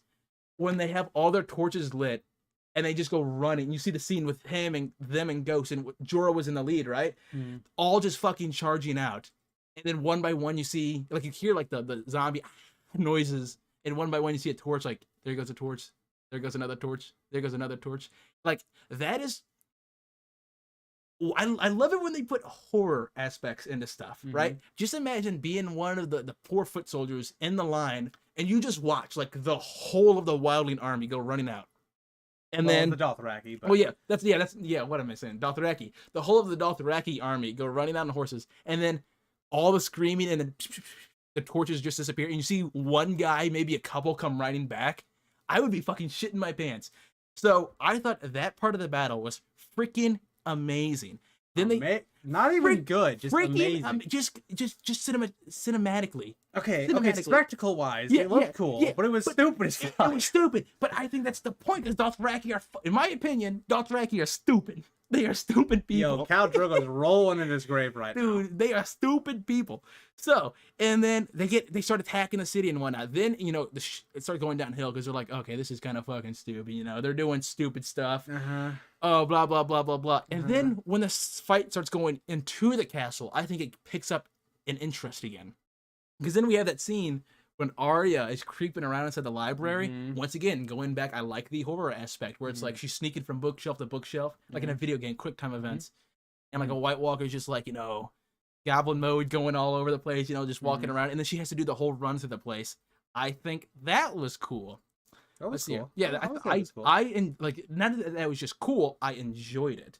Then I don't know. That's not my problem with the episode or the season. So. Yeah, and I know your problem. What your problem is. I have so many problems. Yeah, I will say I'm not even gonna start. I've done a 45-minute video on why season 8's bad. I will say what I didn't get though. Okay, I'm gonna say another negative again is the whole idea that the White Walkers can get killed by the dragon glass, right? But for some reason the White Walkers themselves can't get killed by the dragon's fire. I don't get that. So that's the moment of that whole episode. That's the moment where I'm actually like, okay, now this is really stupid. Because like there's like parts I was like, okay, why they do that? Why they do this? That part I was like, oh, that's just fucking absolutely stupid. Zombie dragon is cool though. I like seeing the zombie dragon. I like Jon yelling at the dragon. Okay, that was also another part that I thought was stupid. I also did think it was cool when the little fucking girl went to charge the giant, the zombie giant. And this is also the season, right, where there's a little kid who's like in the wall. Whenever the little kid's like, I'm gonna go back to my castle and rally my men. And then this season, you go to that castle, it's all like all Umber kids. It's empty, and like the one wildling and the rest of the crows meet up there with the other group, and they're like, what the fuck happened here? And they go into the room, and they see like blah blah blah blah, like exorcists on the wall. That was pretty cool. Dog man, when we got to season 8, it was a rough time, man. It was rough. I just like when they started putting the horror stuff in it. Then the whole Daenerys losing dragons and shit, ballistas, Euron, because Euron's doing all this shit, right? He's teleporting around, man. Yeah, the whole stuff like, oh, now the fleet's here, now the fleet's here, the dragon is here, the dragon's here. That's where it's stupid. Then Daenerys attacks the city, and of course, who would have seen this coming? Daenerys burns it all down. I've been saying since season 2, Daenerys is a piece of shit character, but all of a sudden, oh my god! Yeah, okay, but okay. Oh my god. You could not like Daenerys, but there was no build up towards, oh yeah, she's just gonna mass genocide the whole fucking city. You can identify a piece of shit when you see a piece of shit. So you're pretty much just like, oh yeah, you know what? I didn't like her the way she looked or something. No. And you're the way she acted, she acted like she was all high and mighty. He was basically trying to say he was seeing Hitler from day one. Dude, I was like they should have killed her in the crib. You know what I mean? Like she's the villain of the story. And I was like, okay, yeah, of course she's gonna burn it all down. She burns down the whole city. Jon goes up, goes to stabby stab, and then we have the whole thing of Jaime and Cersei dying to a bunch of falling rocks. I like Jaime's character. I feel like his character arc, I just said, had the best character arc I've ever seen. Until the end, when it's like, okay, he's just Jaime in love with his sister again. I thought he also utters the line, I never really cared about the innocent people. That's what I'm saying. It's like, I thought he was actually making a change. So great character arc until the end. Until they killed him. Because all he is a guy that loves his sister and nobody else. I was like, okay. And the way they go out is by not a couple, but the whole brick. So you know how we talked about how it was very satisfying the way Joffrey died? It was very satisfying. Cersei's more or less been our villain that hasn't, like, through the whole series. Yeah. And her death's by bricks. Yeah. So just note the difference there. Like, that's not how you do a death. So yeah, I feel like she should have gotten like a Joffrey style of death. She should have definitely gotten a Joffrey style of death. And I think it would have been cooler because the whole time Jaime is the Kingslayer, right? And he's always like, it's not a title I like to bear, it's a horrible title, it's not one that I like to bear. I think it would have been cool is if at the end of the season they like doubled down on that, where it's like he's like deja vu moment where he's having to do it all again. He's having to kill Cersei. He said like he's never gonna do any of that shit. He loves his sister, but now he's once again having to kill the king. Put it this way. So you know how we were talking about Ilaria before we did the stream, where you had to look her up? Her daughter, Tyene, gets a better death and more fulfilling death than Cersei and Jaime Lannister, two of the main characters of the show. Yeah. Like the whole callback to, oh, well, you killed Myrcella doing this, so I'm going to kill your child doing this, and I'm going to make you watch. We didn't even mention that, but I think it was, season 7? That was actually a really cool moment in season 7. Which moment? It's where Cersei basically like puts the poison on her lips and kills her, and then makes the mother watch. Yeah. That was like Cersei's last, like in my opinion, badass moment where I was like, damn, all right. Another thing, the Hound in the Mountain. Okay, from season whatever, I fucked up their names. The Hound is the one every with season. The Hound's the one with Arya. Yes. The Hound is the one with Arya. Yeah. Like I know who they are, just the names, the vague. Why are they gonna name them like that? So they don't even sound anything alike. One of them's a dog and the other one's a literal mountain. Dude, there's like a whole freaking dwarvish party of people here. I can't remember all the names. So when the Hound and the Mountain fought each other, I was just like, okay, of course it's brute versus brute.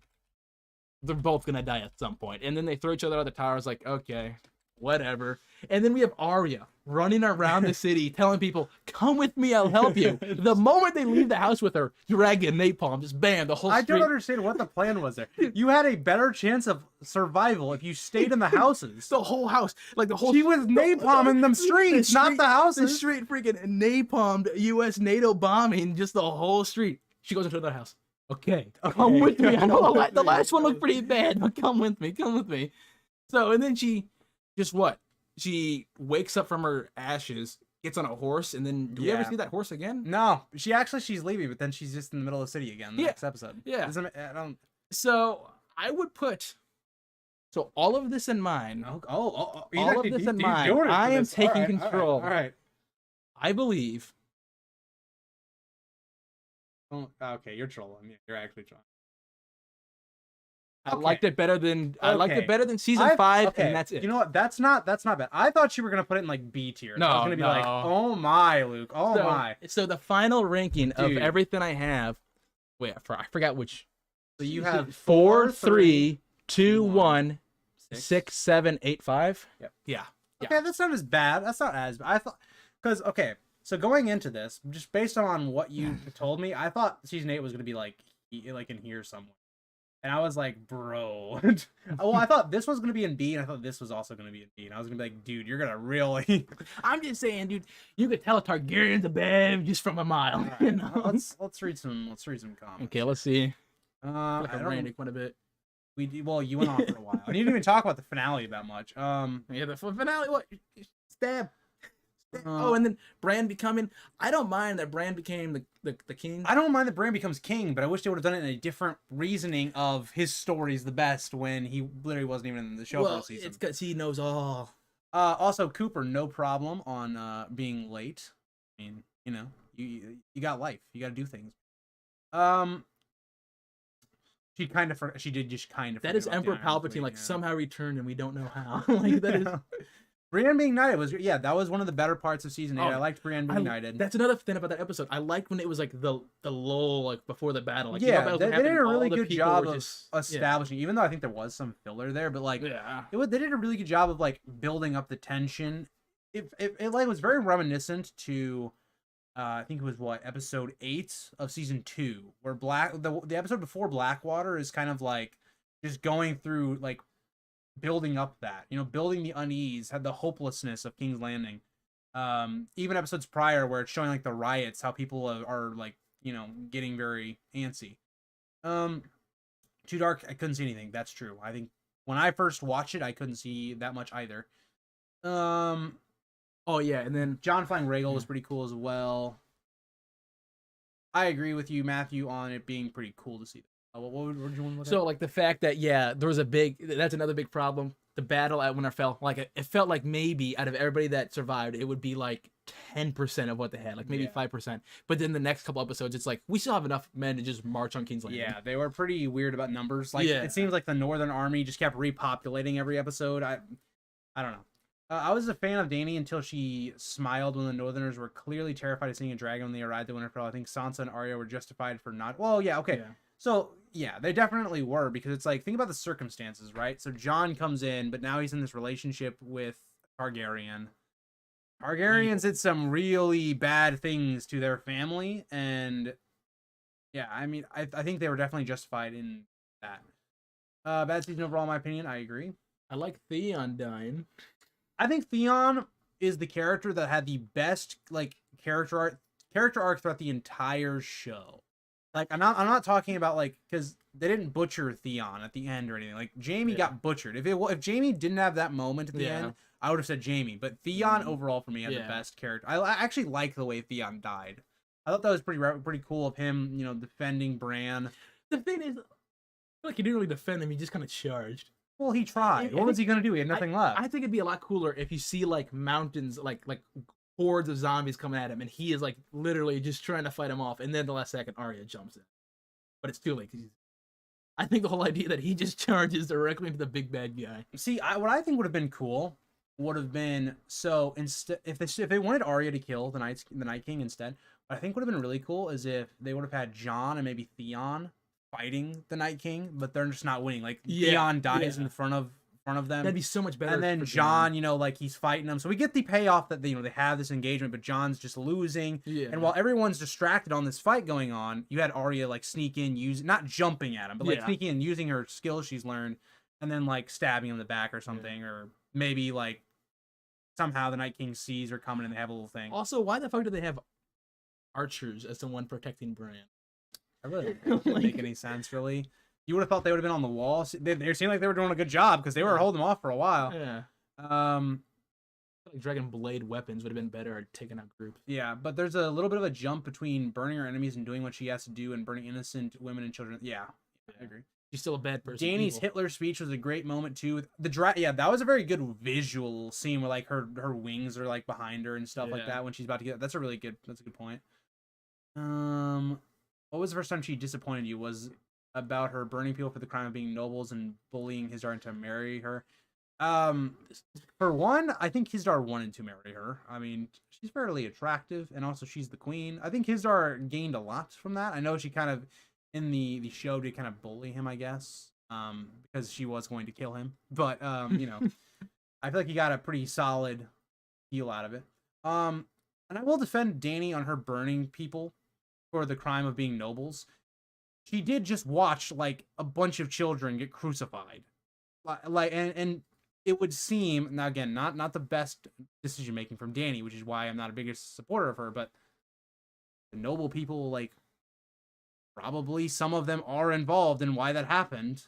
So that was literally a message to Dany to not come to Marine or whatever.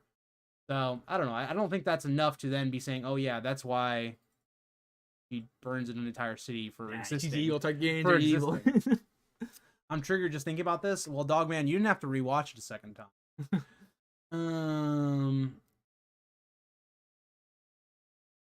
How do you feel about the Star Wars sequel trilogy? IDK, if this is a hot take, but The Last Jedi is the season 8 of... Okay, don't get him started. But yeah, go ahead. Give him your quick summary of why you don't like it. Want to hear the quickest summary? Yeah, go ahead. It's bad. It's bad. The Last Jedi. The whole plan is we're going to go to a planet, hide inside a bunker because our friends are coming. We don't have any confirmation they are. We didn't send out the text yet. Well, I mean, we may have sent out a text or two. But we're going to sit in this bunker and wait for our friends to show up. If they wanted to do that, they should have been like, someone received the text message. And what should have happened is Lando Calrissian and a bunch of the other Rebel Alliance members should have fucking swooped in and saved them. Not 5 of them get on the Millennium Falcon and be like, the Resistance is saved. There's 5 of you. I love that they're happy. I love that they're happy and surviving too. Yeah. They're all like, oh, yeah. All these people just fucking died. Yeah. What are you guys like? It's like one of those moments. It's like, oh my God. And then the biggest thing. Okay. Luke Skywalker's death. Not even talking about his death, like his character's assassination. Well, dude, that's, oh my God. And then, okay, so Force Awakens, right? Force Awakens, they say, we need to find this map for Luke Skywalker. Luke made this map or whatever. When times of need, if we need him, we should find him and he will help us. Episode 8 throws his lightsaber away. Why did you guys come here? I don't want you guys here. Why the fuck did you make the map? If you didn't want us to come here. You gotta love different directors doing different movies. It completely screwed it up. Why would you make the map? And then towards the end of the movie, you know, we got the whole like basically like snowspeeder pod racer mix up the salt skimmers or whatever, the land skimmers charging at, you know, the beam because, you know, Finn's gonna sacrifice it all. Rose Tico out of nowhere snipes him head on collision. Both of them could have died in that car crash, by the way. Both of them could have died. She goes, "You don't win a war by fighting the things you hate." That's a war. It's called a war. You fight. If you're not fighting, then you're not in a war. You're just surrendering. That's I wanted the Aragon ending for Jon. But I mean, I don't think that's fitting for Game of Thrones. I think that's fitting for like Lord of the Rings. I think that's too happy of an ending. I don't think Jon would have wanted to be king anyway, but I don't know. Join late, but did you discuss about how silly it was to put the women and children in the crypt when the dead are rising? We didn't, but that's another real dumb moment. We talked about that when we were watching the show, though, because we all made the point where like, wait a second. There's too many moments in season 8 to like talk about that were just inherently dumb. Yeah. Season 5 did get done dirty though, chat. Yeah. I will stand behind that. No. Season 5 is dirty. Whatever. In my opinion, Jon become king or otherwise his true name will mean nothing. I think they could have done more with like Jon being a Targaryen. I think they could have just done more with that. Like, for instance, when they have the council, right? When it's deciding who's going to be the king, there should have been much more emphasis, and Jon also should have been there. If Tyrion's going to be there, and he's a prisoner of the Unsullied, why isn't Jon there? Why is one allowed but not the other? Yeah.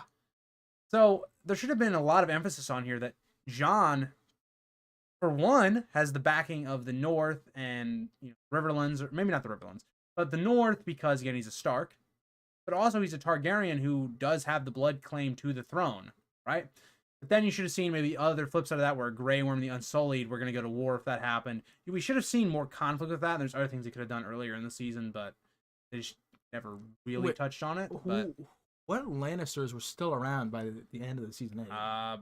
In the show? If we go off the show's logic, like just Tyrion. That's the only Lannister we're introduced to. He's like that's. So it'd be him and then other distant Tyrion, like Lannister that we haven't even heard of in the show. In the book, there's different people. Other than that one time, they're like talking about the wedding. It's like where he kills his cousin, where Jaime kills like his third removed cousin. Or I guess technically, if you want to go off that, then Jenna Lannister is a person. That's his aunt, but she's never introduced, and we don't hear her name dropped at all. So basically, Lannisters are done for.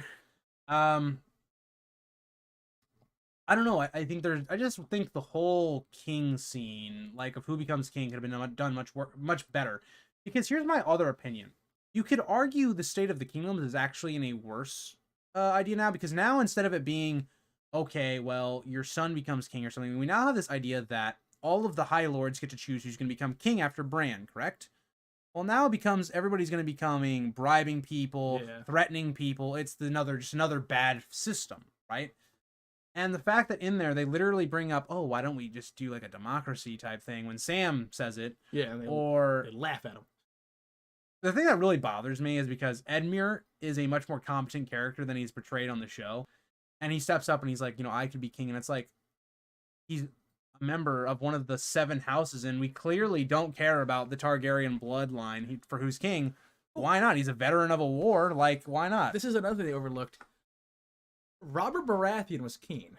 That's another thing, and Gendry's there, and not a single person brings up Gendry. Joffrey is technically a Baratheon, not a Lannister, so it's the Baratheons that should technically be in line. Well, I guess the thing you could argue there is the Baratheons are kings, and the reason Robert becomes king instead of like Ned, for instance, is because the Baratheons have Targaryen blood in them. It's a little bit. It's not as like you're full Targaryen or anything, but they have Targaryen blood. Okay. So, yeah, but either way. So the fact that Gendry isn't even brought up. Like the fact that Daenerys even makes him a full-on Baratheon. That's the other thing. That's the other thing that makes no sense. Daenerys should not want the Baratheons, like, being legitimized. Like, she should want some other family taking over, because then people could, let's say Dany dies, right? Which she does.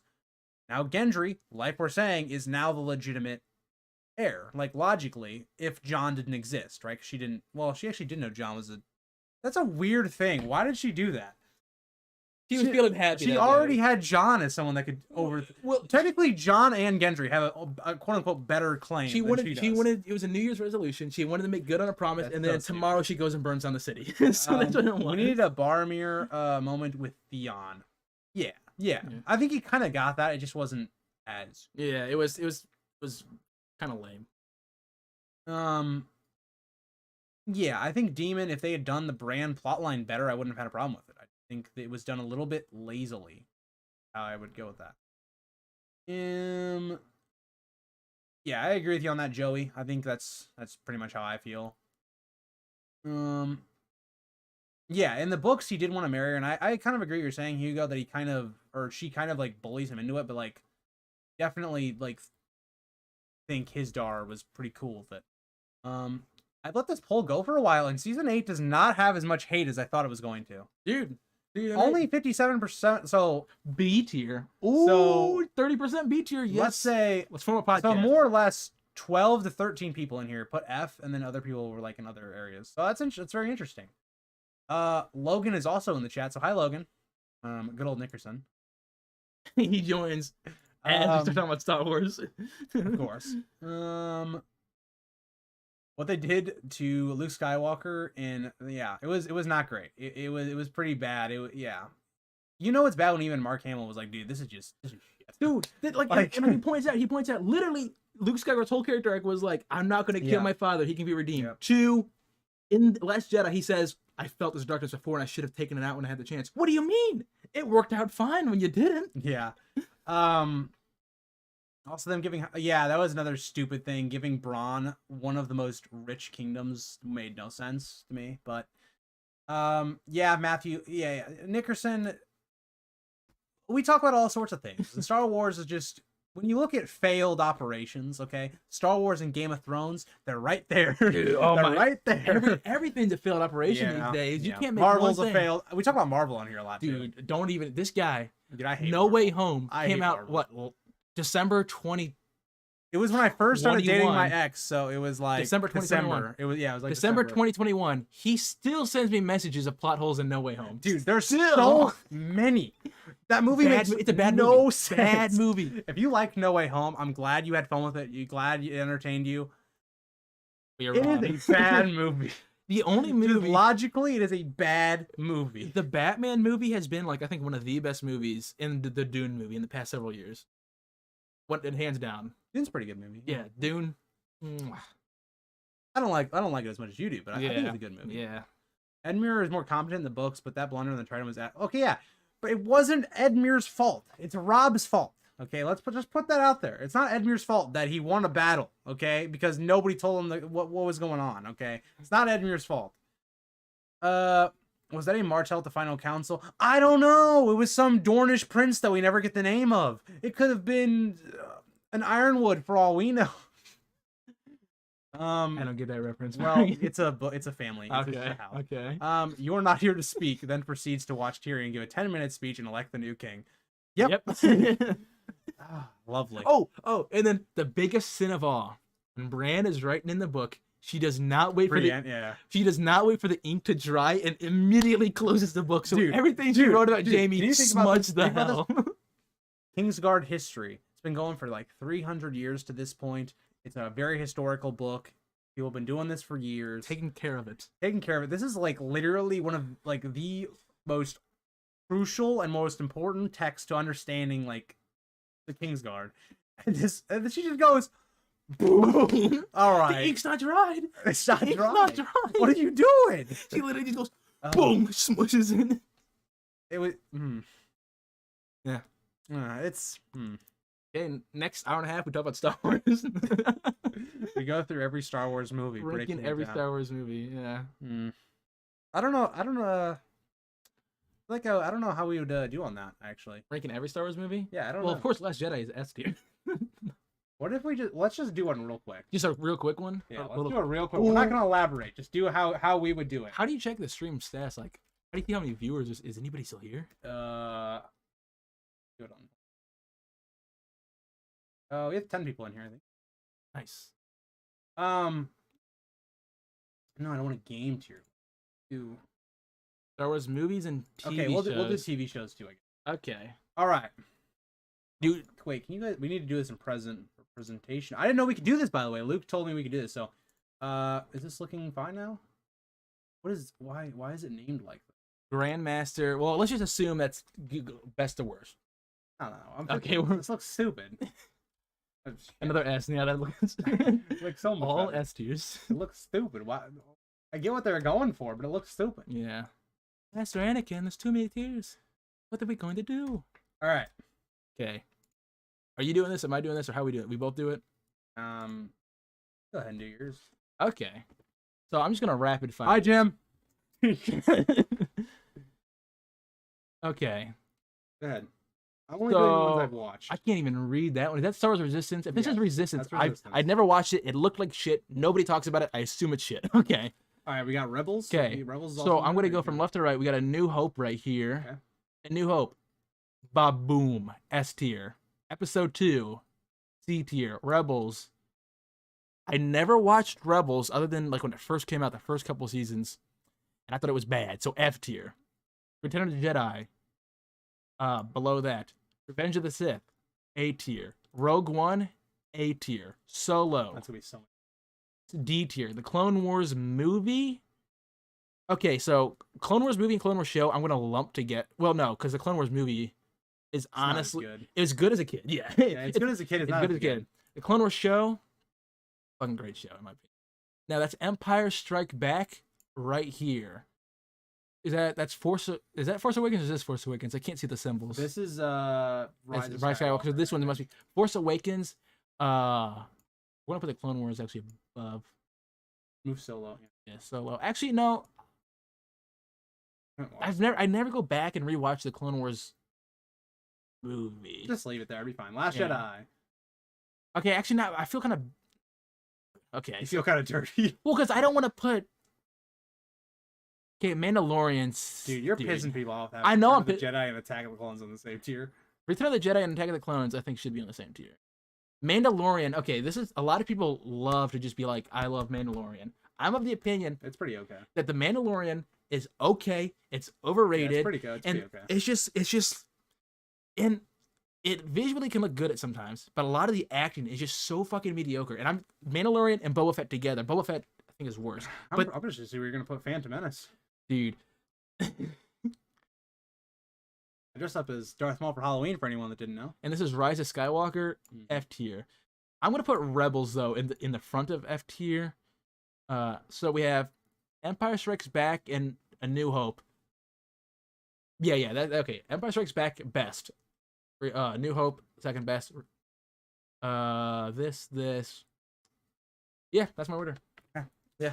All right. Where's Chat, what do you Ewok think about Adventures? Chat, how do you feel about this? How do you feel about Boba Fett sucks. Yes. How do you feel about this? That would be actually a pretty cool show. That'd be cool. Just Rob and Aaron after he had his glow up, seeing how he does his thing. I imagine how bad a Star Wars movie, dude. The fact that they got canceled from it is hilarious, though. I don't see Mando on here. The goat. Oh, it's on here. Yeah. It's on here. You're probably not gonna like the placement, but yeah, a whole trilogy. That'd be very scary, Demon. Last 2 seasons of Rebels was good. Okay, I never watched Rebels. See, I hear that, but then I look at a Rebels clip and I see Grand Inquisitors flying around on helicopter lightsabers. Hey, Demon, don't you worry. Wait till I do my list. I actually like The Force Awakens. Okay, I didn't think Force Awakens was a bad movie. I think because of the other movies. That's exactly the reason. They could have done something with it. The sequels are a bad copy of the original series. Yeah, I kind of agree with that. Yeah, I can agree with that. Clone Wars show, best of best. Boba Fett sucks. Was that even on here? It wasn't. So Boba Fett, I consider the same as Mandalorian. I'd have it worse. Really? The Boba Fett show, and it had a Mandalorian spinoff. Yeah. I would put it probably D tier. Yeah. Bad Batch, A tier with Clone Wars, in my opinion. I haven't watched the new season yet. All right. Let's do mine. All right. Okay. A New Hope. All right. Well, this is A tier. This is A tier, guys. Attack of the Clones. B tier. Haven't watched. Return of the Jedi. B tier. Revenge of the Sith. S. Goated. Rogue One. A tier. Above A New Hope. Above A New Hope. Yep. Okay. Solo. Haven't watched. Clone Wars movie. I don't really remember. It's gonna go there. Clone Wars show. I have not really watched all the way through, but it is pretty solid. So I'm gonna put it like here. I don't have the best opinion on this one because I haven't watched the full show like all the way through. Empire Strikes Back in the goated tier. They're below Revenge of the Sith or above Revenge of the Sith? It's below. Below, okay. Nothing tops this movie. Nothing. In Star Wars, there's nothing. There's nothing. Did you ever watch the Ewok movies? Right. Okay. This movie's not bad. Yeah, it's. The Force Awakens. It could have been something. It's objectively by itself. I'm gonna put it in C. I feel like that's how Game of Thrones works. It's like the later seasons ruin that one season, and then this shit's going down here. We'll do that. This is because they're actually bad, not because I haven't seen them. They're just bad. Mando's pretty whatever. The Phantom Menace, hot take, bam, right there in A tier. Our list ain't too separate. There is some similarities. I like Phantom Menace just because of Darth Maul, by the way. Just want to let you guys know that. Yeah. I feel I have a little bit more prequel love in mind. Yeah, except for you had Clone Wars, but I had the more prequel movies. I gave them more love. I had 2 of my top 5. That would go rank all 100. It said 150 Star Wars characters. No. I don't even know that many. Boba Fett was worse than Mando. Yeah. The whole fucking there's a part in Book of Boba Fett where they're running from this you never did you watch Book of Boba Fett? I watched it. Remember they were running from the droid that has shields and shooting, right? Mm-hmm. It passed a group of people, and the one like guy who like is cybernetic and he has the trench coat, he does the spin shoot. Oh yeah. He is now behind the droid, keep in mind. He and Black Chrysanthemum, I think that's the name of the Wookiee, Black Chrysanthemum or something, are behind the droid. The next scene, they're back in front running from the droid. How did that get past? I don't know. Hey, Dirty Dan, it's not nostalgia, okay? It's a little nostalgia. It's a lot of nostalgia, okay? These are my Star Wars movies, okay? This is the order that I watched them, okay? 1, 2, 3, 4, 5, 6. So I was introduced as a prequel kid. I do not hate Jar Jar. Some of y'all hate Jar Jar too much, okay? He could have been the one woman from these two movies. That woman was much worse. I don't remember her name. Rose Tico. That's it. She was much worse. Yeah, our Jar Jar is like those kids as Rose Tico. Tico. Phantom Menace alone is in A tier because of Darth. Right here, what Dogman says right here. Duel of the Fates plus this. Yeah, that's pretty good. Means it's goated. Not goated as an S tier, but it's good. Attack of the Clones, I really love the atmosphere. I love what it represents. God damn, the love dialogue is terrible. It holds this movie back so much. Hayden Christensen is not a bad actor, so I will accept no slander if anyone says he's a bad actor. He's not a bad actor. Now, the one kid that did a very younger Anakin in Phantom Menace, that's Floyd, that's different. Jake or something. Yeah, he became a criminal, I'm pretty sure. Because he was bullied the shit out of it. Yeah. Feel bad for that kid. Love to see that Dirty Dan. I dressed up as Darth Maul twice in my life. Boom bag. So for people that haven't seen, I did for Halloween. I was like full makeup, had the whole get up for Darth Maul. I was Darth Maul. I have a mask under there. Grab it. You can grab it if you want. You can show the stream. This is the mask I wore for Darth Maul. My Darth Maul costume when I was like. This has been sitting here watching us this whole time under his dresser unit. Like maybe like second grade. I was Anakin. One time I was Darth Maul. I had a lot of We're just gonna keep it like this. Okay. But yeah, no. Don't forget about the people who die and come back to life in Boba. That's true. It's it's bad. People love it because of Baby Yoda. And the people that I think that love it because of Baby Yoda, they don't even watch Star Wars. They just like small cute things. I want you guys to know that just because of my prequel love, right? Let's say this is Kenobi, the Kenobi show, it'd be even lower than these. I hate it that much more because I'm just like, it just ruined prequel so bad. Kenobi show's worse than the Boba Fett show. Oh, 100%. It's not even close. 100%. Not even close. Yeah. It's so much worse. I have yet to finish Andor. Not gonna lie, I was buying into the delusional Darth Jar Jar theory for what? Delusional? What do you mean delusional? What do you mean delusional? You see, this is why you gotta make a video on Darth Jar Jar, because people like Dogman don't understand his power. Darth Jar Jar is not a story that Jedi would tell you. That's true. He's got a path to power that's many would deem unnatural. All right, well, I think that was a solid stream. We'll go to the face. Now we rank all Star Trek movies. I've seen like 2. I don't remember them. Wrath of Khan. All right, well, that was the stream. Thank you guys for coming in. The stream is struggling again, which can't help. But see you in the next stream. That's a cool I didn't even see that goblin. Yeah, this is for one of the characters in House of the Dragon. That's it. I didn't even. This is awesome. This is Daemon Targaryen.